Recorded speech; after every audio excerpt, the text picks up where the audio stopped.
Welcome everyone to the Q3 2024 Phishing Intelligence Trends Review. My name is Lee Martin. I'm the Senior Director of Product for Cofense. And today we're going to be meeting with Max Gannon, who's going to be giving an in-depth dive into the insights and trends that we found in phishing intelligence for Q3. And with that, I'm going to introduce Max Gannon, who is our Intelligence Analyst Manager, and he's going to take it from here at this point. Thank you, Lynn. As he said, I'm Max Gannon. I'm Intelligence Analysis Manager here at Cofense. I'm going to be walking you through our Q3 trends report, as well as some of our predictions for Q4 and what we can probably expect going into 2025. So this is generally what we're going to be talking about. The first is the phishing threat landscape. Specifically, we're going to talk about what is reaching end users because that's the most important part of it. Then we're going to talk about some notable campaigns and developments, specifically talking about our finished intelligence reporting. Then we're going to talk about some trends with credential phishing. We're going to go into a little bit more detail on a few of them. And then, as I said, we're going to cover our outlook for the end of 2024 and what to expect going into 2025. So here we have our phishing threat landscape highlights, just some of the big callouts that we wanted to have. As you can see, we have TikTok becoming a major TLD used in credential phishing. Specifically, it went up to 5th place from not even being in the top 100. And relating to that, we've seen open redirect usage increase by 627%. So a lot of this open redirect usage is TikTok and Google AMP URLs. We also saw Office documents become almost 600% more common.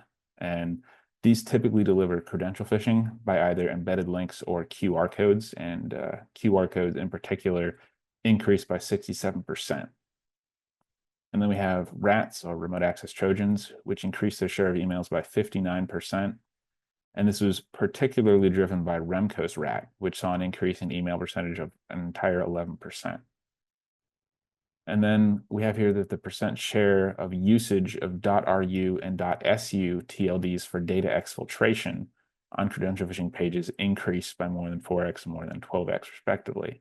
And we're going to go a little bit more into that, especially with what .ru and .su mean for us in the future. So here we have a specific part of the phishing threat landscape talking about what is getting through SEGs. So we have some examples. We cover a large number of threats bypassed by secure email gateways each quarter. This includes both malware and credential phishing. As you can see in the image on the left, we have the SEGs bypassed. And on the right, we have some recent threats observed in those environments. And this is only a sample of the most interesting threats we've seen. We've seen for a bit more than just that. Honestly, these ones that we've highlighted here are important because they're bypassing SEGs, and they really shouldn't be, given how many of these emails delivering malware are often more obviously bad than those delivering credential phishing. Like, if you see them, you're going to look at them and be like, seriously? How did you miss that? And this also highlights how our training compares to SEG performance, because the majority of the emails seen here came from emails that customers reported, because our customers who are trained looked at them and said, okay, this is obviously bad, and reported it to us. So we published this information on our SegMist page on our website, along with credential phishing emails that bypass SEGs. So you can look at that and get some examples, see some things that SEGs are missing, and you can also filter by different SEGs. So you can say, okay, I have Proofpoint, I have Mimecast, I have whatever. I want to see what's getting through those SEGs. So here we have the most prevalent malware of Q3. So Q3 saw the same lack of large-scale advanced botnets that Q2 did. Even Darkgate, which tried to fill the void left by Emotet and Picobot in Q2, was absent. Instead, Q3 saw a high number of campaigns delivering Remco's RAT, which we talked about earlier. Cryptocurrency miners returned from an extended hiatus caused by the fact that many malware families, such as NanoCoreRat and DCRat, have built-in cryptocurrency mining software or plugins, which typically make standalone miners obsolete. In Q3, threat actors used small, relatively simple miners and cryptocurrency stealers to augment other infections. The regrouping and returning of more sophisticated families predicted after the law enforcement operations of Q2 have yet to occur, leaving the top malware families populated by comparatively simple, popular and relatively cheap malware. Honestly, the licenses for the ones you see here are very inexpensive, and it doesn't take much knowledge to be able to use them. So here we have the top 10 malware families for each month of Q3. As you can clearly see, in Q3, Remco's Rat and Mispadu have dominated the charts. Remco's Rat is typically delivered via a Google Drive link embedded in an email, which downloads a password-protected archive containing the Remco's Rat executable. The use of a Google Drive link and password protection on the archive allow these emails to bypass a large range of segs, while also avoiding Google's scanning of hosted files. Mispadu is typically delivered via links embedded in attached PDF documents. PDF documents are often allowed through segs because of their frequent use in legitimate conversations, which allows these Mispadu campaigns to also bypass a large number of segs. The next most frequently seen malware families were Async Rat and Xworm Rat. These rats were often seen delivered in a group along with Anarchy Rat and Venom Rat. And we actually have released a strategic analysis covering that because these groups of malwares are a little bit unusual. Campaigns delivering these rats in bulk spiked in July and September, but declined considerably in August. These campaigns made use of more exotic delivery mechanisms, such as LNK and .url files, which allowed them to bypass some segs. The fifth most common malware family, KR Banker, was more regionally targeted than the others, specifically targeting Chinese language customers and frequently spoofing the State Taxation Administration of China. These campaigns used yet another technique to bypass segs, having the malicious download URL in an image and requiring the victim to type the URL out. This avoided segs scanning a URL embedded in the email text. It is clear that each of the most commonly seen malware families is so common specifically because the threat actors behind the campaigns tailored them to bypass segs and confuse victims. So here we have some of the top delivery mechanisms that are used to deliver the malware. Q3 2024 saw a number of changes to the top delivery mechanisms seen in seg-protected environments.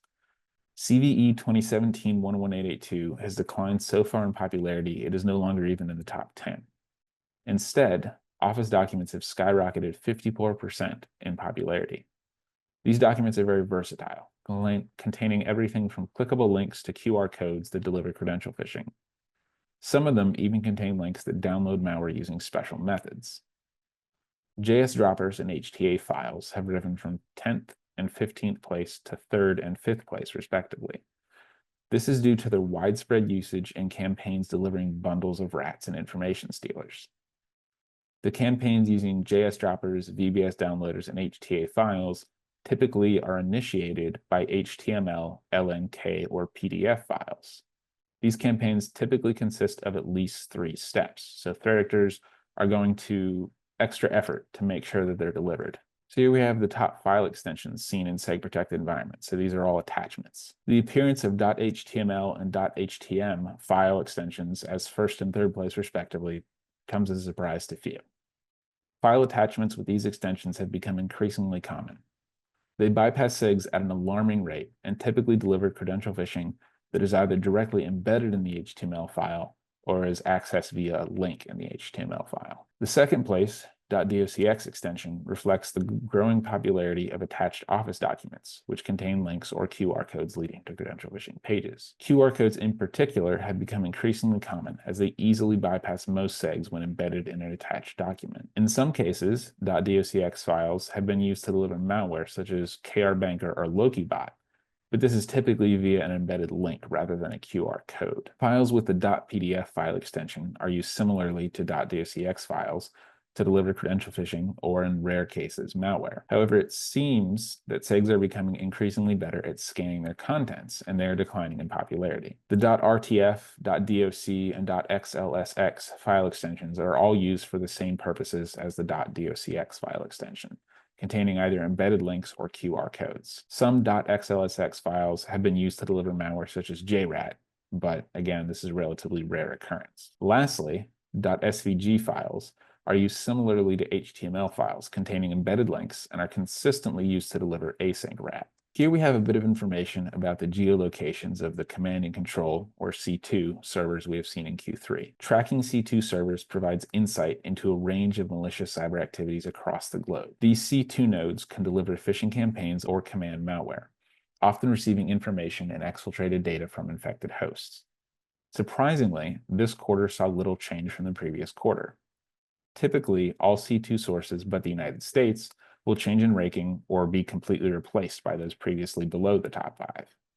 Although there were some changes to the exact makeup, with Germany losing an entire percent and the United States gaining a whopping 4%, the top 4 positions saw no change. Russia being replaced by the Netherlands is also a surprise, as Russia has been in the top 5 for the last 3 quarters. The overall lack of change is likely driven by the same changes as those in Q2, namely a lack of large-scale botnets, which make use of a large number of distributed C2 IPs to make takedowns more difficult. So now we're going to talk about some of the notable campaigns and developments that I mentioned earlier. And these are all based on strategic analyses or flash alerts that we've published. This report looks over encoded URLs by SEGs, which allow threat actors to bypass other SEGs, especially during Q2 of 2024.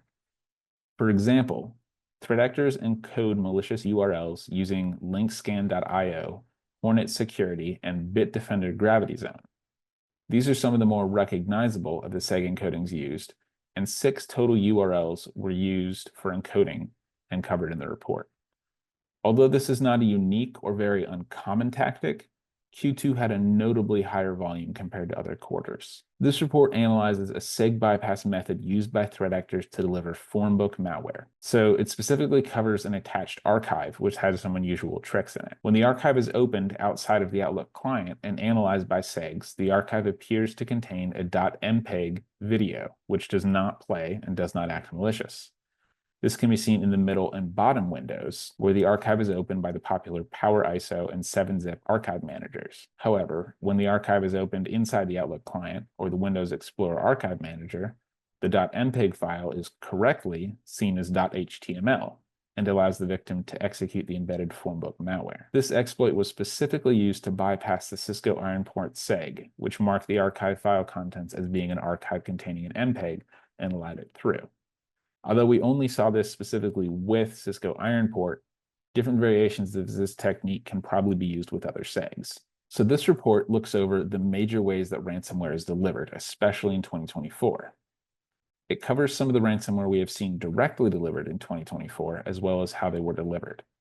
It also covers what are currently considered to be the top 5 threat actor groups delivering ransomware.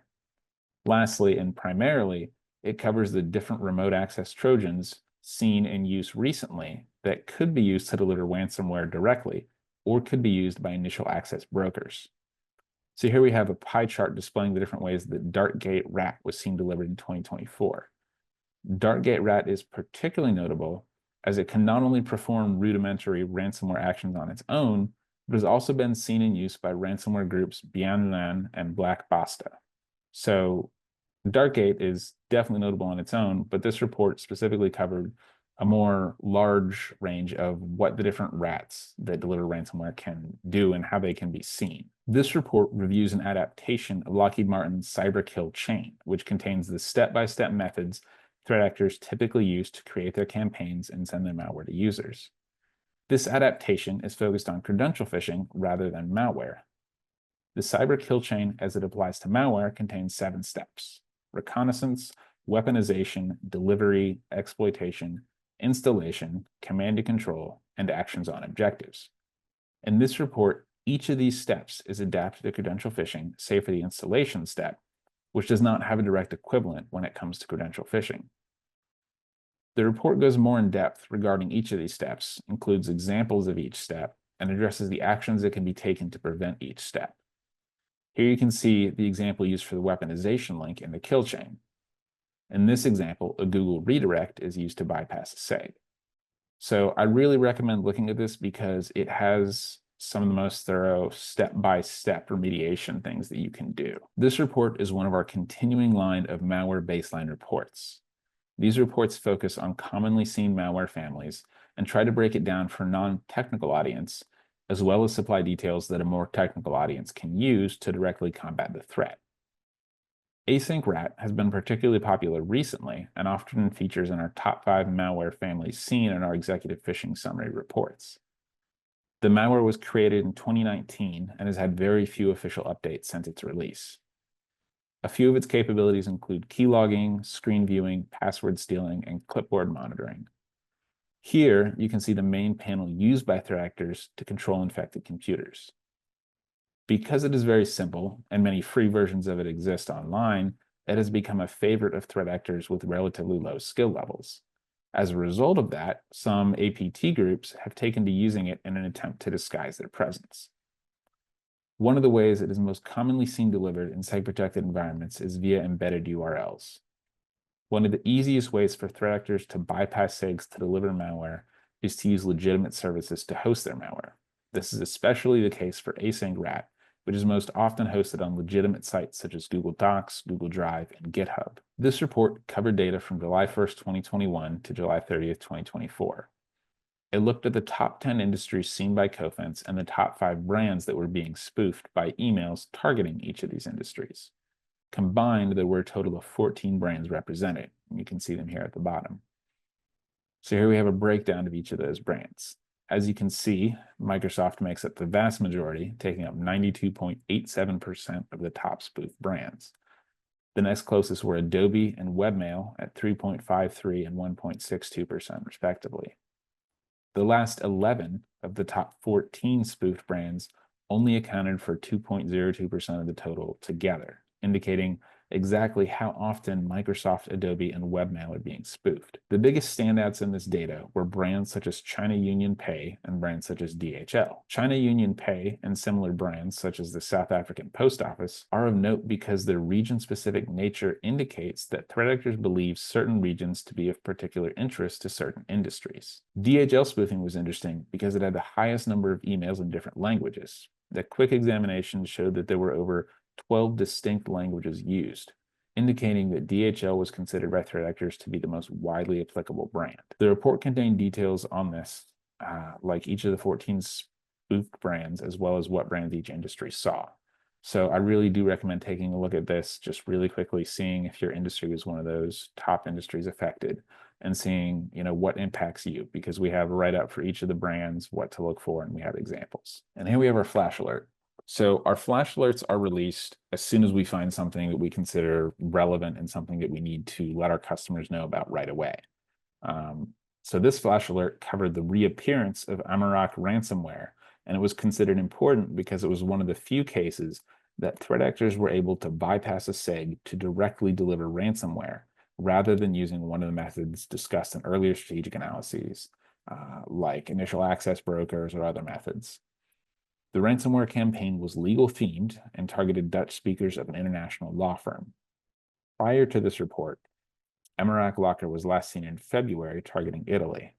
This multilingual ransomware is known for both encrypting files and exfiltrating files to be used in additional ransomware demands.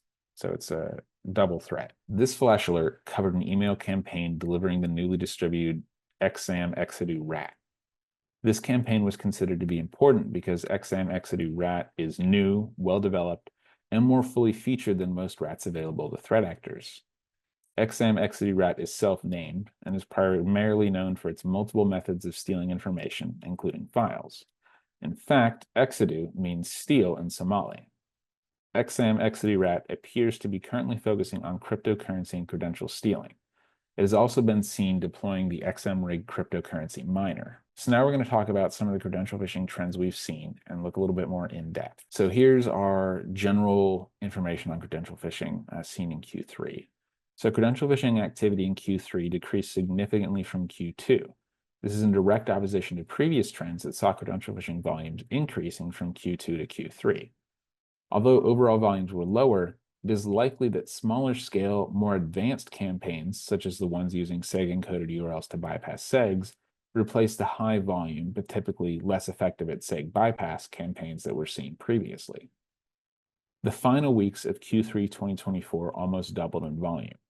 This is a common trend as threat actor activity typically increases going into the Q4 holidays, but decreases during the holidays themselves and for some time after, especially during Russian Orthodox Christmas. Each quarter, Cofense Intelligence analyzes the credential phishing emails that reached end users in environments protected by SEGs. We identify the individual domain names and top-level domains, or TLDs, that were most prominent. Stage 1 URLs, on the left, are embedded in the phishing email itself, while Stage 2 URLs, on the right, are used as redirects or embedded in credential phishing websites. Across Q2 2024 and Q3 2024, most TLDs remained at similar levels. The .com TLD continued to be the most heavily used, while .su and .ru saw a substantial increase. This is a reversal from the last 2 quarters where .ru TLD continued a downward trend. The .su TLD, making a comeback, was seen primarily being used for data exfiltration. Q3 2024 saw relatively steady usage of Stage 1 TLDs, with only .net showing a significant decline in volume. The .ca and .ly TLDs made a comeback into the top 10, but only by a slim margin. So as I said, on the right, we have TLDs used in Stage 2. These saw more significant changes, with the .ru TLD increasing by more than 4 times in volume and the .su TLD increasing by more than 12 times in volume. This is a direct result of increasing usage of these TLDs for data exfiltration. So as you just saw, most threat actors use .com domains for the credential phishing campaigns. During previous quarters, they regularly abused hosting services with open redirects to nest malicious URLs behind and within legitimate domains. In Q1 2024, Cloudflare IPFS saw a massive amount of activity. In Q2, it declined slightly into 3rd place. In Q3, it completely dropped out of the top 10. It was instead replaced by the increasingly popular TikTok.com and Office.com domains. TikTok was used for open redirects, while Office.com was often used with Office forms to steal credentials using a legitimate domain. This quarter saw .com domains being used equally for redirection and credential phishing hosting. So here we have some of our projections for Q4 2024 and 2025. So first, we believe that GitHub is going to be used more as a SEG delivery bypass mechanism. So we've actually already seen this in action since we originally proposed this. We released a strategic analysis on it recently. So next, we think that holiday-themed phishing emails will increase this year. So while the Q4 holiday season doesn't typically see sustained large-scale spikes, we do expect to see more diversity in the holiday themes this year, as the monolithic botnets that were previously responsible for large volumes of campaigns around this time of year have been replaced by a large number of independent threat actors seeking to distinguish themselves. And next up, we have some interest rate information, actually. So as interest rates are lowered, interest in brokerages such as Fidelity, Vanguard, and Charles Schwab will likely increase. In relation to that, we expect credential phishing emails spoofing these brands to increase as well, because if there's one thing that we can say about threat actors, it's that they pay attention to the news.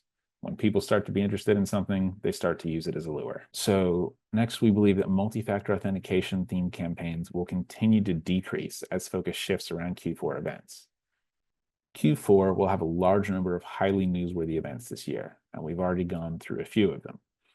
Given that threat actors have a penchant for exploiting current events, it is likely that they will continue to do so and continue their shift away from multi-factor authentication as a primary theme and instead relegate it to a backup lure and attached documents, rather than featuring it as the main theme of the email. Lastly, we believe that federal services spoofing will increase in relation to the elections in the new U.S. administration.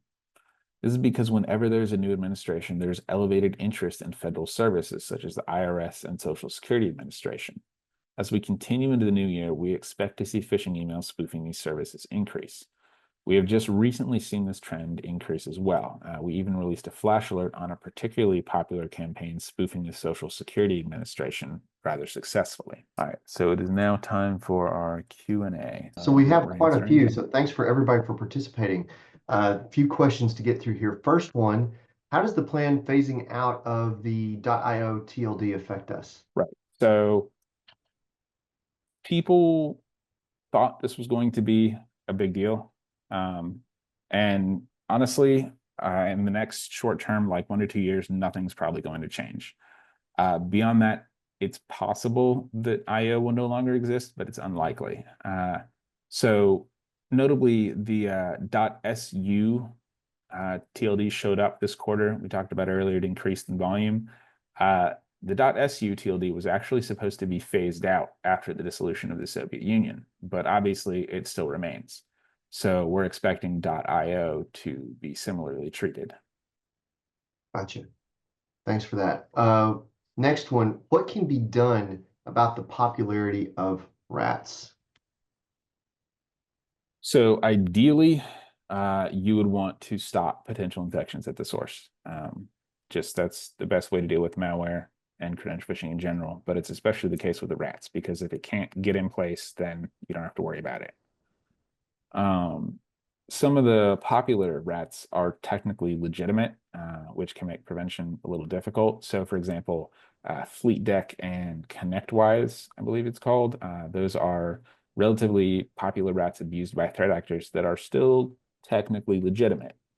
So a big step that can be taken to prevent those is to have your organization tell your employees which of these remote access tools you use and which of them are legitimate and which of them are not. So if you tell your employees, hey, we use FleetDeck, and they get an email from IT saying, hey, put this ConnectWise executable on your computer, they're going to be like, actually, I remember being told we don't use ConnectWise, so this is suspicious.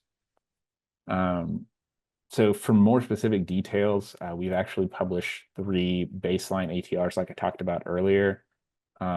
It's async rat, STR rat, and Remcos rat. So each of those malware baselines has more specific steps you can take for that rat to help mitigate any possible problems in employees installing it because they're just not paying attention. Outstanding. Okay. Next one here. What are open redirects and how do they work in credential phishing? Okay.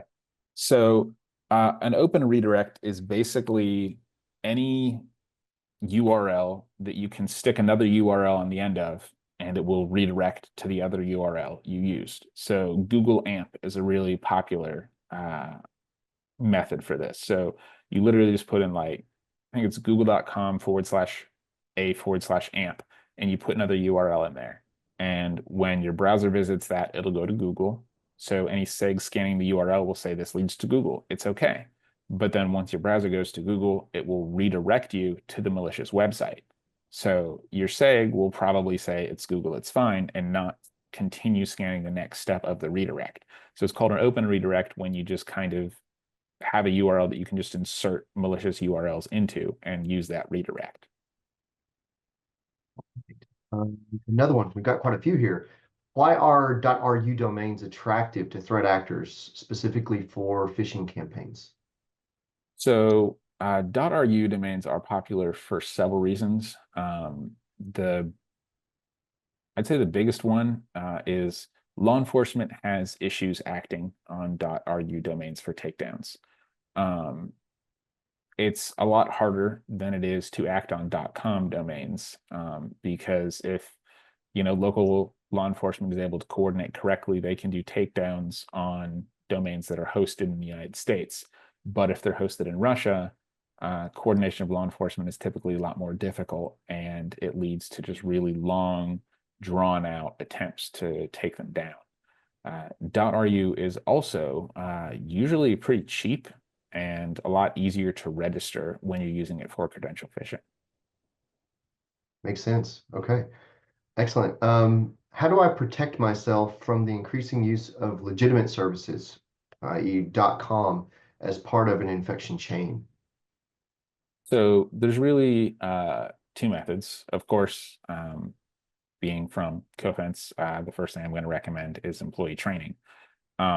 Because if you get an email from DocuSign and the URL embedded inside of it is TikTok, then your SEG is going to say, okay, this is TikTok, this is legitimate, and it'll allow it through. If you have a trained employee, they're going to look at it, they're going to say, this email looks like it's from DocuSign, but the URL is taking me to TikTok. Something's not right. So they'll be able to make these decisions that AI and ML need to be extensively trained on before they're capable of doing. Um, the other step I'd really take is categorize which legitimate services you use and which you don't. So, for example, if your company doesn't ever use drive.google.com, you never host files on there, and you don't expect that any customers are going to be reaching out to you with files hosted on drive.google.com, then you can just cut off access. And just like that, you've made it ridiculously much more difficult for threat actors to put rats on your computer because so many of these rats are hosted on drive.google.com. So if you assess which legitimate services you're using and you block access to legitimate services you're not using, you can really cut off a lot of avenues of attack. That makes a lot of sense. And it follows on to another question that we've got, which is how effective is awareness training at preventing these attacks? And you've touched on it multiple times. I think during your presentation, you said, how training is important, but how well does it work? Do we know there? So I don't have any specific numbers. Unfortunately, that's not my side of things, but I have a few, but anyway, keep going. yeah. But I will say, a lot of it depends. So of course, you see a lot of improvement, but a lot of it also depends on your training. Um, just like AI and ML training, if you don't pick the right training set, your employees won't improve. So if you've got PhishMe, it's important that you don't just go, I'll just pick a random email. It's important that you see what your industry is being targeted by, and you say, okay, I want emails that were bypassing our SEG. I want emails that were bypassing our industry. And you find these templates and you use them on your employees. So you train them specifically for the threats that they face. If you train them specifically for the threats that they face, you're going to see massive improvements. I can't say who, but some of our customers, the retail hospitality sector in general, they have some of the best reporting. Like we find really advanced stuff that even really low level employees have caught. Like people working front desk at a hotel have caught really advanced stuff because they've been trained. Absolutely. And just for everybody on this call, from a product perspective, training is my wheelhouse for Cofense. So it's really critical. But one addition I'd add to that, Max, is as good as the tools that Cofense offers and as good as the guidance that we can offer, it's really about the program and making sure to communicate, just like you were using, some examples today of this is not something we expect in your day-to-day activities. You should make that something that starts a suspicious chain of thinking if you're exposed to it, that can go beyond just an individual threat simulation in an email. But no, excellent. Thank you for that.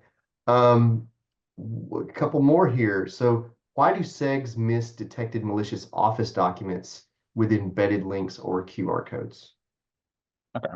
So that's honestly a question that I had that I looked into.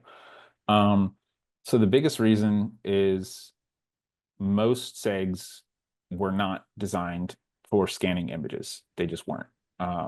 They've been revamped. The ones that use AI and ML have been retrained for QR codes, but their main purpose is still not scanning QR codes. It's not what they're intentionally designed for. So they have inherent problems with it. What makes it more difficult is with an attached PDF or an attached Word document that is, properly formatted. It can be very difficult to just extract an image file and scan it from those files. Sometimes threat actors have set it up so it's almost impossible, and you have to use an actual text scanning software on the entire document. So first you have to render it, then you have to scan it, then you have to find the QR code. There's just a lot of steps involved. And SEGs are very advanced. They can do a lot of things. They're really important. But if it's something that they're just not designed for and they're not trained for, there's only so much they can do. Gotcha. Another question. Can you give us a bit more detail on how GitHub is used or going to be used to bypass SEGs? Yeah, absolutely. So we released a strategic analysis on this, which of course I recommend you read. But GitHub, like any platform, can be abused in a lot of different ways. There's three main ways. Of course, like almost anything, if you try hard enough, you can use it as a redirect. We don't see that very much, hardly at all, honestly. What it's mostly used for is hosting malware. And there's two main ways that they can do this. So the first one is just host a zip or an executable on a GitHub project and put a GitHub link in an email. Because it's GitHub, most segs will allow it through, and then the person just clicks the link and downloads the malware. Very straightforward. GitHub is not designed to scan uploaded files to see if they're malware. Google Drive is. It has some protections. It's not great, but it can do some scanning. Whereas GitHub, it's just not designed for that. They don't really do that. If you report it, they'll definitely do something about it, but they don't have any like really successful process set up to scan uploaded executables and things to see if they're malicious. And the other way is actually really smart, unfortunately.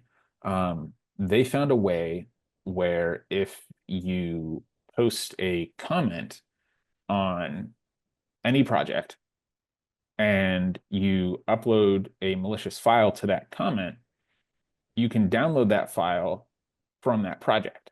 So this is specifically exploited with a couple of companies. HMRC was one of them. So HMRC's official, legitimate, completely like okay repository had threat actors managed to post a comment with the malware and then save it so that people were able to download malware from what looked like HMRC's actual official GitHub page. And they, of course, deleted the comment immediately, but because of how GitHub works, even if the comment is deleted, the file download is still valid. So it's really hard to combat that kind of thing. And it's a really clever way for threat actors to exploit GitHub. Gotcha, gotcha. One of the things that was shown in your slide deck that someone has a question about are what are the functional differences between .html and .htm that require or necessitate us mentioning them separately? Honestly, there really isn't any. We're just specifically listing off each of the file attachments. .html, .htm act the same. If you work at it, you can treat SVG files the same as HTML and HTM. In fact, most of the SVG files we encounter have HTML headers and they act as HTML files. So there's no real operational difference between them. We just like to list it differently just so people have an idea of the full threat landscape. Gotcha. Makes perfect sense. One other question here is around a question around we didn't mention a lot going on in regards to BEC activity, although some folks are having this hit them quite a bit, and they were just curious on how BEC fits into this framework. So we definitely do training on BEC. We've got a whole page of BEC examples in ThreatHQ, and we really focused on it for a couple of years there. It was really important to us, and we still, update PhishMe templates like all the time. Absolutely. It takes a lot of work, but they do as it well. constantly. I mean, yeah, from an educational content standpoint, BEC is one of the key things that we focus on because it's not like just hover over a URL and see where it's going. It's really about developing a degree of emotional sensitivity to, is this out of frame? Like, is this normal process? This is an odd thing to be asked for.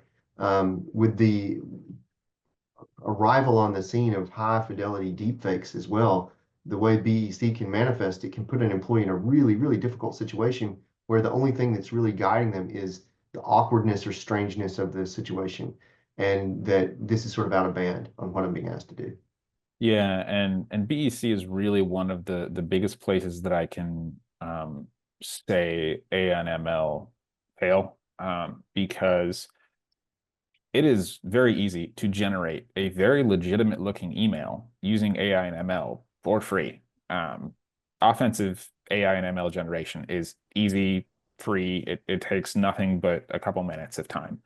And this generation sets things up so that defensive AI and ML have trouble detecting it because it looks like an actual business email. So in the past, BEC was somebody literally just saying, "Hey, are you available?" and then trying to scam you. But now with offensive AI and ML, they can generate these full, very realistic looking emails that have all of this context and background and all of this information targeted towards people specifically. And the defensive AI and ML just can't keep up. And that's why it's so important to train people because, in the past, when you saw these BEC things, there'd be misspellings and there'd be obvious grammatical mistakes and things like that. And AI and ML are very good at catching those, but they just don't use those anymore. They've really advanced. So it's just an arms race, honestly, at this point. Is the reason because there's a wide amount of variability in those BEC attacks, and it's specific towards individual folks that they don't show up as much as a broader category in the report? Yeah, absolutely. Because so many of these are, it's very easy to make them targeted. You don't have to put forth much effort. There's already tools online that will automatically target emails and pull logos for you and put company web pages up and a ton of different things to make them so targeted that we can't even really share emails about them because if we blurred out all of the targeted information about job titles and everything else, you wouldn't be left with very much on the page. Right, right. Um, One other question was here, and I'm trying to make sure I understand the question, but one of the attendees is asking what would be sort of the most um, interesting or important topic that was covered in this for their employees. They may be asking, like, if they're, and forgive me for who asked this question, they may be asking if I'm going to run some training this month or this quarter, what threat should I focus on the most? Okay, yeah, I can I hope definitely I'm help with translating that. the question properly. So, So, as I mentioned earlier, with one of the questions earlier, I think with this sort of thing, you really need to target your training just as much as the threat actors are targeting you. So you need to look at the SEG bypass. You need to say, "Here's my SEG. What bypassed my SEG?" So you find those emails that bypass your SEG. And then you go to some of our reports that we've released talking about trends in industries, and you say, "Okay, here's my industry. What is the trend in my industry? Is my industry susceptible to having redacted subjects where they highly personalize the subject? Do I need to do that?" So you look through the resources, you find the things that are most targeted at you, and then you use those on your employees. Um, Using generalized templates is good. It definitely helps with the training, but it doesn't really get them in the right mindset to fully defend themselves. gotcha. Another one here, and this is really specific.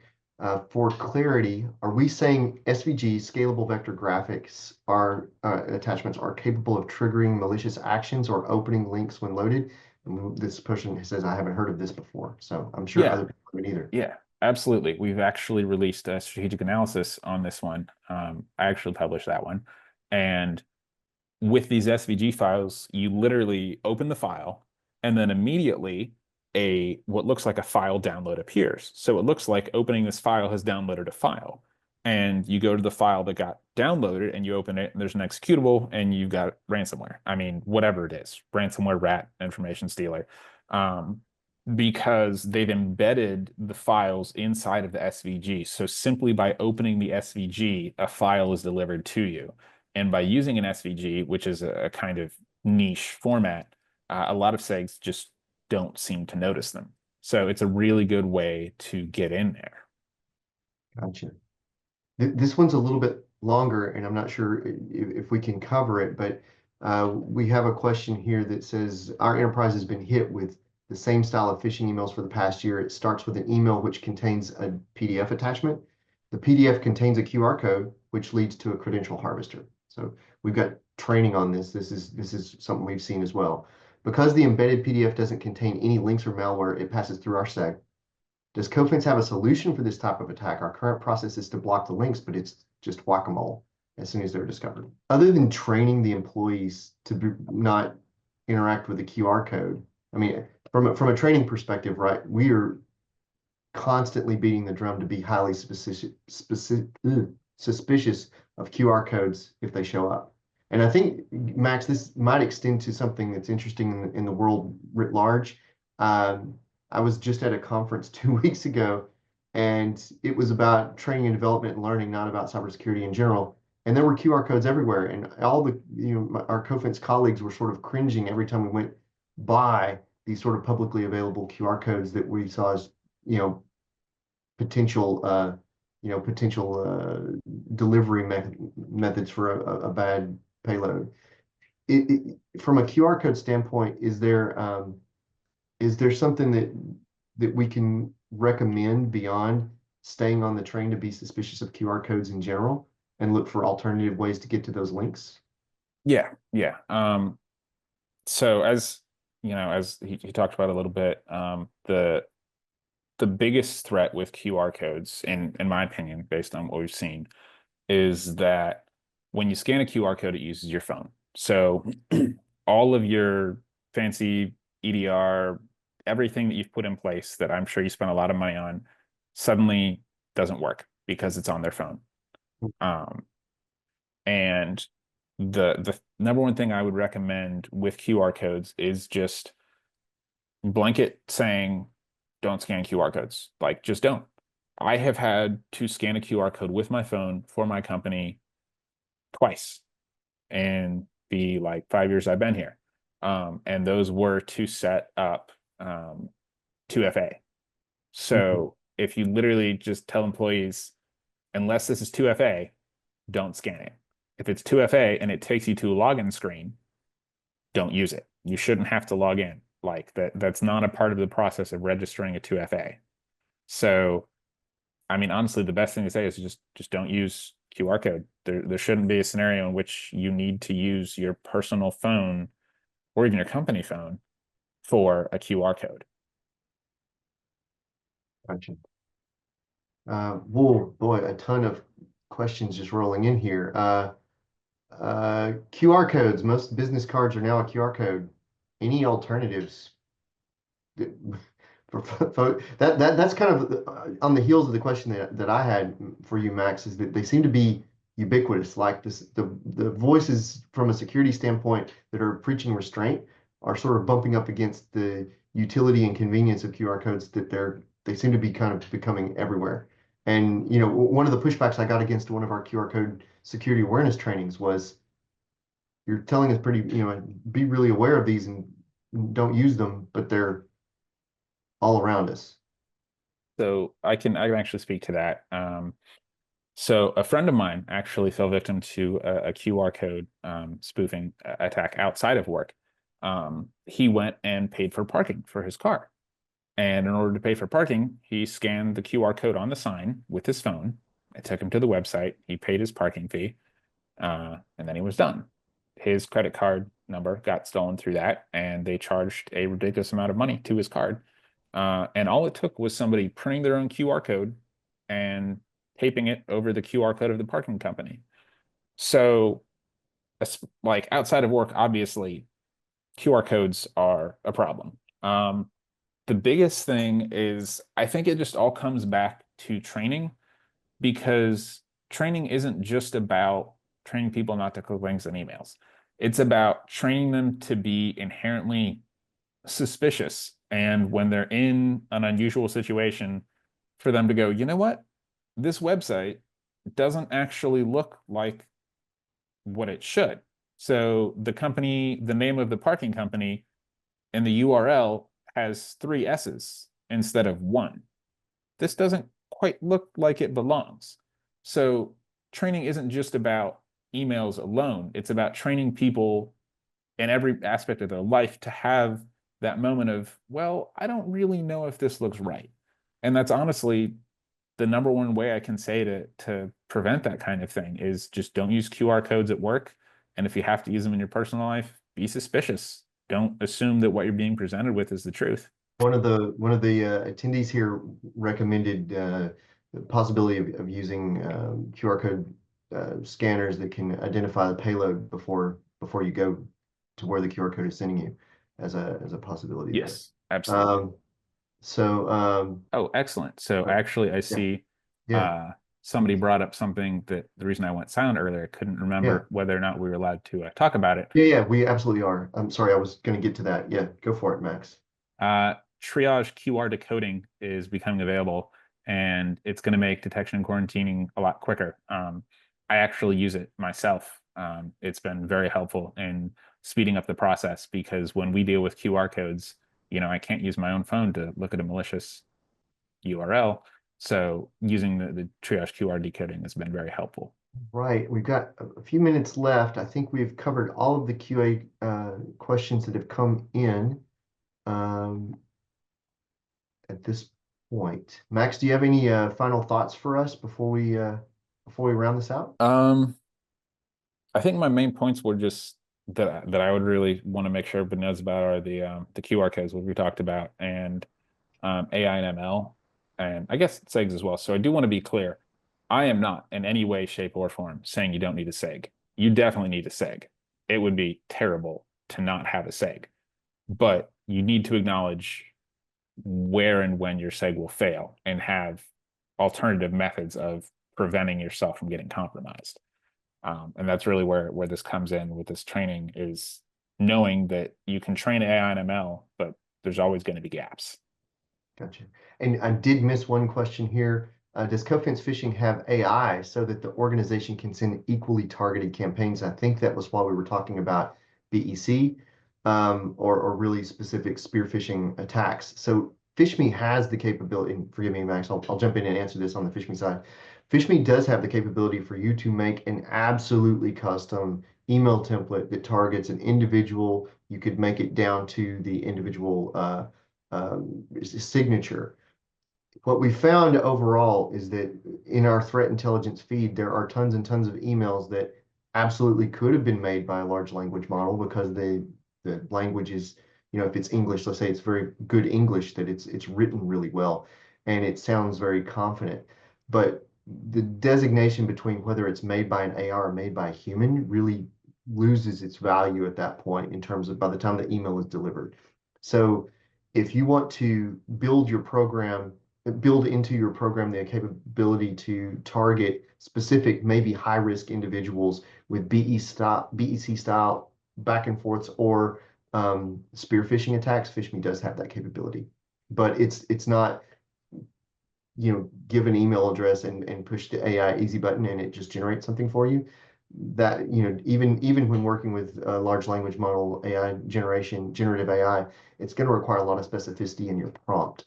And when you're talking about an email, a lot of times you'll be able to do an easier job of writing the email for somebody that you're going to target rather than trying to train an AI through prompting to get an email that's going to work well in a BEC or a spear phishing scenario. Okay, we have one last one coming here.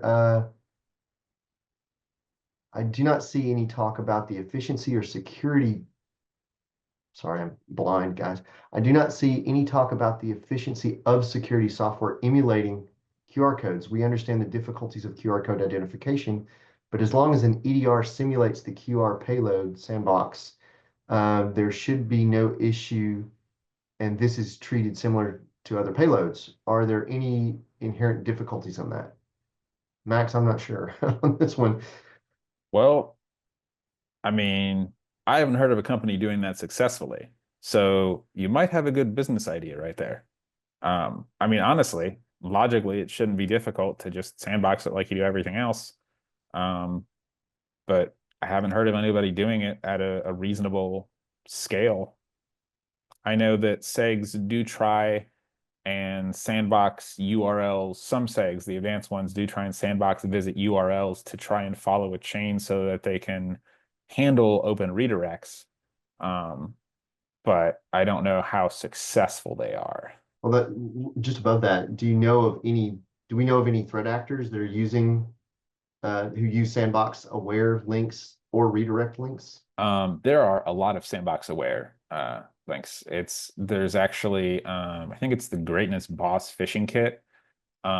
Built into it is automated detection of analysts. So we have to be careful because they're very good at detecting when one of us is viewing their credential phishing page.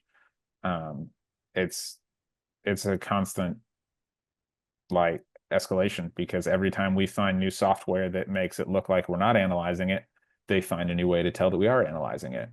So Greatness Boss is the number one kit that does that, that's causing us the most trouble for sure. Well, Oh, and the open URLs or the open redirect portion of that question, everyone uses open redirects now. It's so easy. It really doesn't take much effort. So we're seeing it used by such a large group of people that I would really hesitate to make any attribution at all. okay. Well, this brings us up to the last 3 minutes. I think we've gone through all of the questions that we have, and we want to thank everybody for attending today. And when we get into Q1 of next year, I believe that's when we'll have the next we'll go over the results for Q4, and we look forward to seeing you all then. And with that, I hope everyone has a great rest of your day. And thanks for participating and the great questions. A lot of really good questions today. Thanks.